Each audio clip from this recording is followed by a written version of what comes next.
اربوں نہیں بلکہ کھربوں کی تعداد رکھنے والی ایک قوم جو زمین پر حملہ کرے گی تو زمین کو خشک اور بنجر کر دے گی۔ انتہائی بنیادی حالات میں ہونے کے باوجود بھی انسان اس کا مقابلہ نہیں کر سکے گا اپنی جدید ترین ٹیکنالوجی کے ساتھ۔ ہزاروں سال پہلے ایک دیوار اور آر کی مدد سے اس قوم کو زمین پر فساد مچانے سے روک دیا گیا، لیکن آخر کب تک؟ قرآن کے مطابق وہ ایک دن ضرور حملہ کریں گے، اور وہ وقت کہ جب دنیا کا طاقتور ترین شخص اس زمین پر موجود ہوگا، لیکن اس کو اللہ کی طرف سے مقابلہ کرنے سے روک دیا جائے گا، کیونکہ اس قوم کا مقابلہ ہو ہی نہیں سکتا۔ چھوٹا قد، کھربوں کی تعداد، اسلحہ کے نام پر محض تیر اور کمان، اس کے باوجود پوری زمین کو اپنے قبضے میں لے لیں گے اور آسمانوں کو قبضے میں لینے کی پوری کوشش کریں گے۔ تو سوال یہ ہے کہ جو قوم ہزاروں سالوں سے بند ہے، مبالغے کی حد تک اس کی آبادی زیادہ ہے، وہ قوم ہے کہاں؟ اور کہیں بند ہے تو وہ سروائیو کیسے کر رہی ہے؟ غاروں میں بند ایک قوم اور اس کے حالات۔ لیکن ویٹ اے منٹ، غاروں کے اندر کھربوں کی تعداد آخر کیسے؟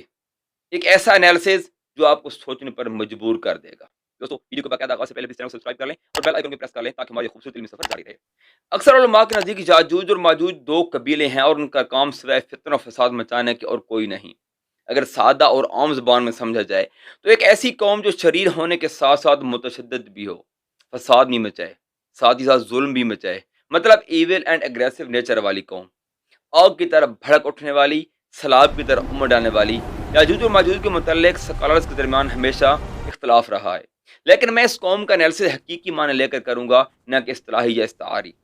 جب میں یہ تحقیق کر رہا تھا تو میرے سامنے درجنوں احادیث مبارکہ اور روایات آئیں۔ عمومی طور پر یہ رویہ پایا جاتا ہے کہ کسی ایک حدیث شریف کو یا کسی ایک روایت کو بنیاد بنا کر اس کے اوپر ریسرچ کی پوری عمارت کھڑی کر دی جاتی ہے، لیکن جہاں ہم کوشش کریں گے کہ یاجوج اور ماجوج کے بارے میں تمام احادیث کا خلاصہ دیکھ کر اور پھر ان تمام احادیث کو نظر میں رکھ کر یاجوج اور ماجوج کی وضاحت کریں تاکہ کسی قسم کا کوئی ابہام یا اشکال باقی نہ رہے۔ تو چلیے شروع کرتے ہیں۔ یاجوج اور ماجوج کے متعلق اگر تمام روایات کو ایک بڑے اسپیکٹرم پر رکھ کر دیکھا جائے تو یاجوج اور ماجوج ایک ایسی مخلوق ہے کہ جو آدم علیہ السلام کی اولاد ہوں گے۔ ان کی تعداد ایک جنتی کے مقابلے میں 999 اور بعض روایات کے مطابق ایک انسان کے مقابلے میں ان کی تعداد 99 ہوگی۔ ہر ایک شخص 1000 اولاد رکھنے والا ہو، جب ان کا خروج ہوگا تو وہ ہر بلندی سے اترتے نظر آئیں اور ریلوں کی صورت میں نظر آئیں، اور جہاں سے گزریں اس جگہ کا پانی پی کر خشک کر دیں اور زمین پہ ہر چیز کو کھا جائیں۔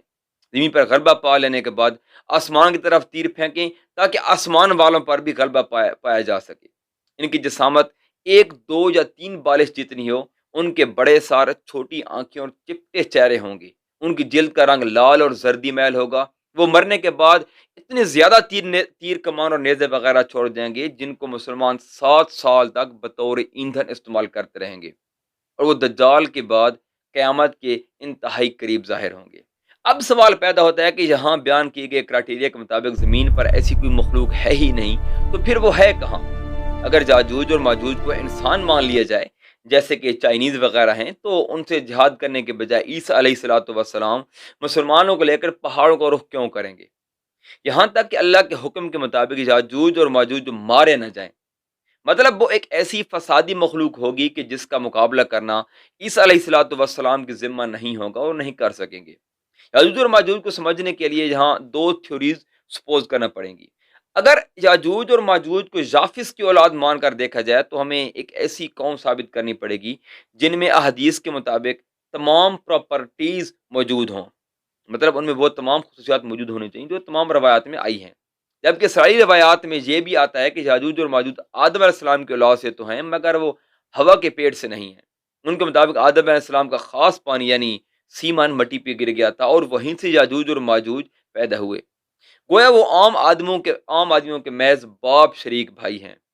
حافظ اسقلانی رحمۃ اللہ علیہ فرماتے ہیں کہ یہ بات سوائے حضرت کعب بن احبار رضی اللہ تعالیٰ عنہ کے اور کسی سے منقول نہیں ہے۔ تو یہاں ہم دونوں روایات کا تفصیلی انالیسس کریں گے۔ سب سے پہلے یافس کو اولاد مطلب عام انسان سمجھ کر اس کو سمجھنے کی کوشش کرتے ہیں۔ اگر آپ کو یاد ہو تو ہم دیوار ذوالقرنین کے وقت یہ مان کر آگے چلے تھے کہ یاجوج اور ماجوج زمین پر موجود کسی انتہائی بڑے کیو سسٹم مطلب غاروں کے سلسلہ میں موجود ہو سکتے ہیں۔ اگر غاروں کے اندر واقعی ایک ایسی مخلوق آباد ہے تو کیا حدیث مبارکہ کے مطابق اس مخلوق کے اندر وہ تمام خصوصیات پائی جانا ممکن ہے؟ کیونکہ وہ یافس کی اولاد ہیں اور باقی انسان تو زمین کے اوپر بستے ہیں، تو وہ غاروں کے اندر کیسے چلے گئے؟ تو دوستو یہاں ایک تھیوری قائم کرنا پڑے گی کہ یاجوج اور ماجوج اپنے وقت کے عام انسانوں کی طرح ہوں گے، پھر کسی وجہ سے ان کے اندر کوئی ایسی جینیٹک میوٹیشن یا پھر کوئی ایسی بیماری لاحق ہو گئی ہوگی جس کی وجہ سے انہوں نے پہاڑوں کا رخ کیا ہوگا، اور غاروں کے اندر پہنچنے کے بعد چونکہ وہاں آکسیجن کی کمی ہوتی ہے تو کم آکسیجن ملنے کی وجہ سے ان کی جسامت میں کمی آ سکتی ہے، کیونکہ ہزاروں سالوں تک مسلسل کم آکسیجن اور کسی خاص آئسولیٹڈ آبادی پر کم آکسیجن کا اثر ان کی باڈی پر ہو سکتا ہے، کیونکہ جس طرح کے حالات ہوتے ہیں ہماری باڈی اس طرح ری ایکٹ کرتی ہے۔ کم آکسیجن ملنے کی وجہ سے باڈی اپنے آپ کو اسی حساب سے ایوالو کرے گی، کیونکہ آکسیجن کم ہونے کی صورت میں انرجی کم ملے گی، اور اس انرجی کو کے پراپر استعمال کے لیے باڈی کا چھوٹا ہونا ضروری ہے۔ اس کے علاوہ ایک خاص جینیٹک حالت ہوتی ہے جسے ڈروفزم یعنی بوناپن کہتے ہیں، وہ بھی لاحق ہو سکتی ہے، جس کی وجہ سے انسان کے قد میں نمایاں کمی ہو سکتی ہے، جیسے ہی پنگ پنگ چائنیز شخص جس کا قد تقریباً 2.5 فٹ تھا، اور انڈین خاتون جوتی ایم گے جس کا قد 2 فٹ ہے، اور پیٹر ڈنکلیج ایک مشہور ہالی ووڈ ایکٹر جس کو مشہور زمانہ سیزن یا ڈرامہ جو بھی کہہ لیں گیم آف تھرون کی وجہ سے آل اوور دی ورلڈ شہرت ملی، وہ بھی اسی حالت کا شکار ہے۔ اس سنیریو میں یاجوج اور ماجوج کا قد 1، 2 یا 3 بالشت والی حدیث مبارکہ میں فٹ بیٹھتا ہے۔ دوستو بلائنڈ فش یعنی اندھی مچھلی یہ زمین کے اندر گہرائی میں موجود غاروں کے اندر پانی میں موجود پائی جاتی ہے، وہاں روشنی نہ ہونے کی وجہ سے اس کی آئی سائٹ یعنی نظر چلی جاتی ہے، اور اس کی آنکھیں شرنک ہو جاتی ہیں یعنی سکڑ جاتی ہیں، اور بعض اقسام کی آنکھیں مکمل غائب بھی ہو جاتی ہیں اور جلد کے نیچے چھپ جاتی ہیں، اور اندھے ہونے کی وجہ سے ان کے باقی سینسز زیادہ تیز ہو جاتے ہیں، جس کی وجہ سے یہ نیویگیٹ کر پاتی ہیں یعنی راستہ وغیرہ تلاش کر پاتی ہیں۔ اس کے علاوہ اور بھی جاندار ہیں جن کا ذکر جہاں غیر متعلقہ ہے، اور ویڈیو غیر معمولی لینتھی ہو جائے گی۔ بہرحال یہاں جی مثال دینا اس لیے ضروری تھا کہ اس سنیریو کو سمجھا جا سکے۔ خیر اسی طرح ہزاروں سال غاروں کے اندر رہنے کی وجہ سے یاجوج اور ماجوج کی آنکھیں شرنک ہو گئی ہوں گی، مطلب سکڑ گئی ہوں گی، حدیث کے مطابق چھوٹی ہو گئی ہوں گی، کیونکہ روشنی نہ ہونے کی وجہ سے چیزوں کو دیکھنے کی ضرورت نہیں پڑتی، تو اس وجہ سے آنکھوں کا چھوٹا ہونا نیچرل ہے۔ آنکھوں کو کمپنسیٹ کرنے کے لیے ان کے باقی سینسز زیادہ حساس ہو گئے ہوں گے،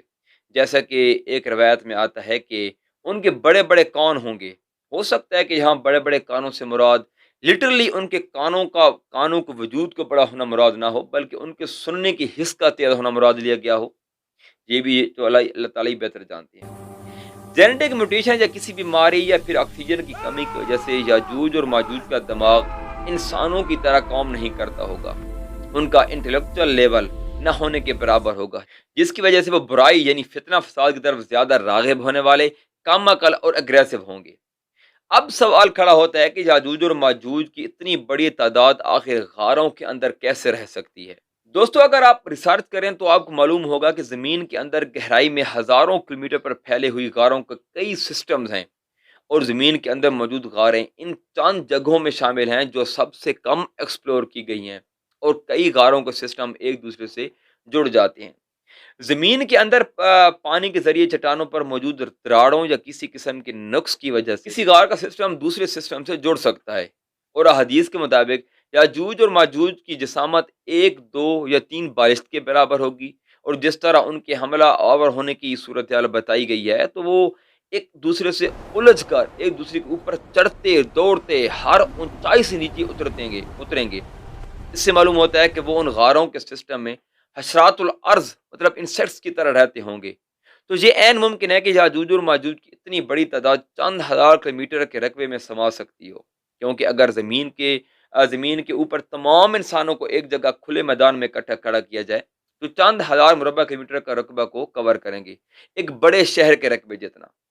اور ان غاروں کے منہ جنہیں فشر وینٹ یا پھر کیو ماؤنٹ یا کیو اینٹرنس بھی کہتے ہیں، وہ پہاڑوں کی بلندیوں پر واقع ہوتے ہیں، اور اگر یاجوج اور ماجوج ان فشر وینٹس کے تھرو زمین پر آئیں گے تو وہ بلندیوں سے دوڑتے ایک دوسرے کے ساتھ گتم گتا ہو کر اترتے ہوئے نظر آئیں گے۔ لیکن یہاں ایک سوال پیدا ہوتا ہے کہ یاجوج اور ماجوج ان غاروں کے اندر اتنی بڑی تعداد میں تیر اور کمان کیسے بنا سکتے ہیں جبکہ وہاں درخت اگ ہی نہیں سکتے کیونکہ وہاں روشنی نہیں ہوتی، اور درختوں کے اگنے اور ان کے بڑا ہونے کے لیے روشنی کا ہونا انتہائی ضروری ہے۔ اس کا پہلا جواب تو یہ ہے کہ یہ ہمارا ایمان ہے کہ جیسا کہ حدیث شریف میں آیا ہے ویسا ہی ہوگا، اور ہم 100% اس قوم کو نہیں سمجھ سکتے اور نہ ہی ہمیں بتایا گیا ہے۔ لیکن پھر بھی اگر ہمیں اپنی لمیٹڈ نالج میں سے اس حدیث شریف پر ایک اور تھیوری قائم کرنا پڑے تو جہاں دوسری تھیوری کو زیادہ تقویت ملتی ہے، دوسری تھیوری میں یاجوج اور ماجوج کو اولاد آدم مان کر چلیں گے، کہ جس میں ایک اسرائیلی روایت کے مطابق آدم علیہ السلام کا سیمن، مطلب وہ خاص پانی کسی مٹی پر گرا تھا اور وہاں سے یاجوج اور ماجوج پیدا ہوئے تھے۔ یاد ہے کہ یہ روایت ضعیف ہے محدثین کے نزدیک، اور وہ مٹی کون سی تھی، کیا وہ ہماری زمین کی تھی یا کسی اور پلینٹ کی تھی، یہ سب انشاءاللہ ہم جانیں گے اگلی ویڈیو میں۔ دوستوں اگر ویڈیو پسند آئی تو پلیز اس کو شیئر کیجیے تاکہ اس طرح کی معلومات دوسروں تک بھی پہنچ سکے۔